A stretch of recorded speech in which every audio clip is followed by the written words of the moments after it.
नमस्कार मित्रांनो, आजच्या अर्थसंकल्पीय अधिवेशनामध्ये शेतरस्त्यासंदर्भातील राज्याचे महसूल मंत्री चंद्रशेखर बावनकुळे यांनी मोठ्या प्रमाणामध्ये दिलासा देण्यासाठीचे वक्तव्य तर केलेले आहेत. त्याच्यामध्ये जर पाहिलं तर याच्यामध्ये मातोश्री पांदन रस्ता असेल किंवा बळीराजा शेतकरी पांदन रस्ता असेल, याच्यामध्ये आता प्रत्येक पांदन रस्त्याला तुम्हाला सांकेतांक क्रमांक दिला जाणार आहे. त्याची ग्रामसभेमध्ये मंजुरी घेऊन त्यानंतर मग त्याचं काम वगैरे करून तो ऑनलाईन मॅपवरती सुद्धा दिसणार आहे आणि सातबाराला सुद्धा त्याची नोंद केली जाणार आहे.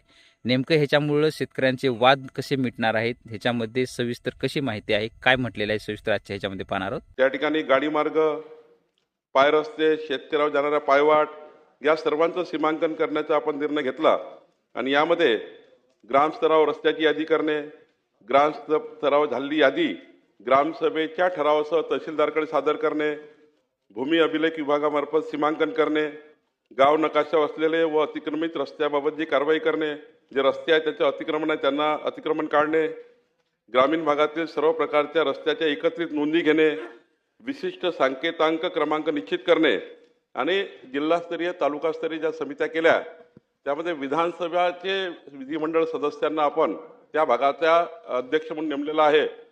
त्या सर्व अधिकार त्या विधिमंडळ च्या समितीमध्ये त्या अध्यक्षाला दिले आहे.